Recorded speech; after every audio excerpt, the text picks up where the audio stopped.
吉田です。ゲームボーイ互換機リボ K101 プラスを知っていますか？いやいや、あんた前にレビューしたよねってそこのあなた、鋭い。前にレビューしたんですけど、アンバーニックさんがこいつ売りてえんだよなって言ってきたので、じゃあレビューするよと安請け合いしました。しかし吉田も吉田で進化していて、前回手に入れた時よりかなりたくさんの中華ゲーム機を触ってきたので、ちょっとやそっとじゃ褒めません。実際名機ではありながら、結構古い端末2014年頃。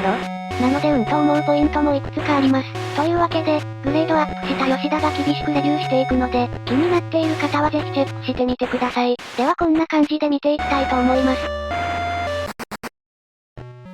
箱はこちら。ずっと昔から変わらずブラックの箱です。では開封しながら簡単にスペックを説明します。本体の仕様は画面が TFT 液晶の3インチ、バッテリーがノキアクローン BL5B、サイズが 145mm×65mm×19mm、重量が 143g。基本的な本体の仕様はこのようになっていて、スペックを見るからに、古いなって思います。特にミニ USB ケーブルの点、PSP とかで使っていたあれですが、もはや持っている人も少なくなってきているのでは、逆に古くてバッテリーが流通品なのは使い勝手が良くて良いですね。肝心の機能は、ほぼ全ての GBA カートリッジに対応、独自の K カードにてバックアップ起動に対応、GBC、GB、NES、SMS、GG、PCE ゲームエミュレーターが使用可能、GBA リンクケーブル対応、リアルタイムクロック RTC 機能、MP3 再生機能、テキスト読み取り機能、JPG ビューアー、などなどが搭載されています。こちらに挙げた機能は改めて色々試してみたいと思います。内容物は、説明書、保護ガラスフィルム、クリーナー、電池蓋を外す用のドライバー、テレビ出力用のケーブル、ミニ USB ケーブル、電源タップです。電源ついてるの珍しいですね。確実に日本を狙ってきている感がビンビンにあります。この端末は液晶むき出しなので、先に保護フィルム貼っちゃいましょうか。ファミコン風のカラーリング、ヘアラインメタルが綺麗なこのデザイン、ビルドクオリティはかなり高く、この価格帯の中華ゲーム機ではトップクラスのクオリティで、やはり長く販売され続けるだけあります。前面には十字キーと ABXY ボタン、スタートボタンセレクトボタンがあります。いわゆるチープさがまるでなく、あれ、こんなによくできてたっけっ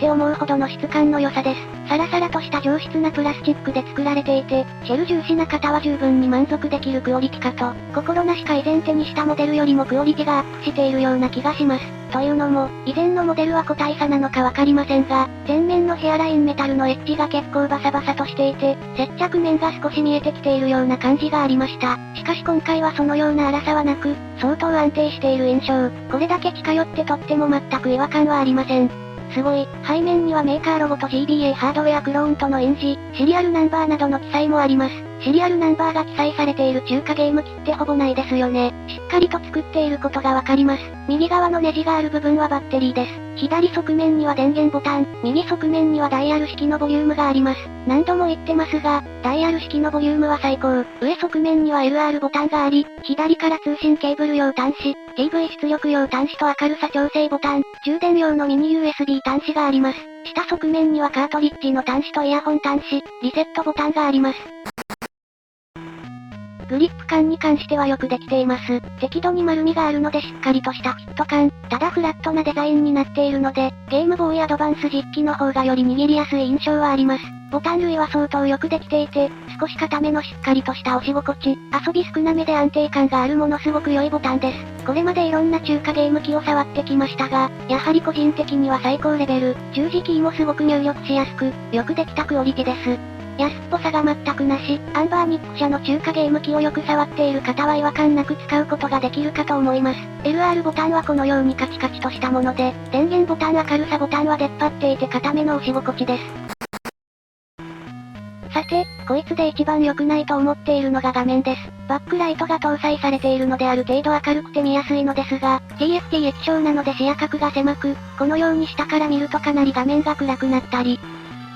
するのは100歩譲って良いとして、問題だと思っているのはまず画面サイズ。そもそも縦横比が4対3なんですよね。GBA は3対2なので、オリジナルを重視する人はそもそも液晶が違うという。まあ一応このように解像度比率を4対3、3対2、ピクセルパーフェクト、と変えて遊ぶことができるんですが、そういうことじゃないと思っています。というか液晶の解像度 480×320 って書いてありますけど、多分間違ってますよね。デルタ配列の 320×240 ですよね。多分、ピクセルパーフェクトにした時のサイズ感がおかしいですからね。普通は倍のサイズにならなきゃいけない。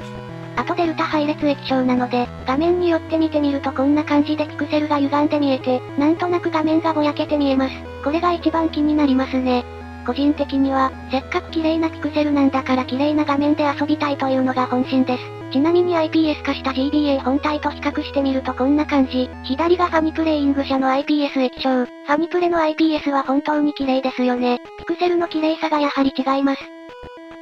あと、画面を押すと滲みます。つまり液晶に耐久性はなさそうなので、落としたりしないように注意しましょう。まあでも便利な点も多くて、中でも K カードと書かれたこのカートリッジに、マイクロ SD を差し込んで電源ボタン長押しで起動すると、こんな感じでロゴが立ち上がり、メニュー画面が表示されて、エヴァドラみたいなフラッシュカートリッジのように使ったり、音楽を再生したりエミュしたりできる、まるでエミュレータ機のように使うことはできる。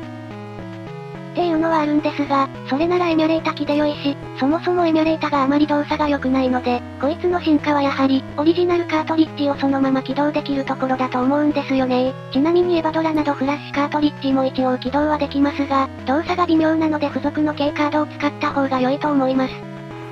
あと K カードではショートカットキーが使えて、ボタンの組み合わせで、画面サイズ変更、チート、連射、メニュー画面への移行、スリープモードへ移行、などできます。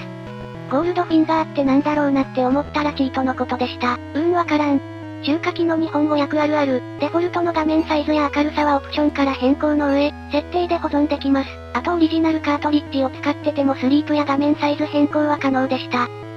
ちなみにエミュでファミコンをプレイすると、GBA の解像度、というかおそらく GBA 用のエミュで立ち上がるので、ピクセルが潰れて表示されます。ロックマンの顔が結構ホラー。バッテリーが BL5B という流通品なのは本当に良いポイントです。つけっぱでバッテリー死んでしまったりしても、適当に Amazon で購入してそのままつければ起動できるという、これは古い端末によくあった仕様なので、古いから逆に優れているポイントかもしれませんね。また純正の通信ケーブルを使ってこのように通信対戦をすることも可能です。あまり通信対戦する需要はないかもしれませんが、通信交換でしか進化しないポケモンなどに重宝するかもしれませんね。ちなみにアナログポケットと K101 で通信対戦してみたところ可能でした。なんかもうこれは意味がわからないけど、すごく、良いです。画面出力はケーブルを差し込むだけで可能で、このようにテレビに映してプレイすることが可能です。プレイ中にケーブルを抜いても電源が切れたりエラーが起きたりすることもなく、そのまま本体の画面に表示されるので、その点も安心ではありますが、まあ HD 出力は不可能な上、なんか画面もデルタ配列っぽい感じで表示されているので、過剰にぼやけた感じです。あくまでもおまけ程度の機能として思っておきましょう。ということで、個人的には液晶への不満が大きいこの機種ですが、この動画を見て、特に気にならねえな、明るければ何でもいいで、ボタンや十字キーの操作性が良ければ問題ない。って人は割とありな端末だと思います。やはり実機こそ至高だと思いますが、新品で GBA を買うことはほぼ不可能。IPS カスタムするには結構ハードルが高い。そもそもどのパーツを買うのが一番押し心地が良くなるかとか細かくありますし、かといってカスタム済みの GBA はめちゃ高い。でもこいつ8000円くらいで買えるんだよな。それ考えるとミニ USB 充電なんか些細な問題だと思いませんか？いや、私個人的には液晶が全然些細な問題じゃないんですけど。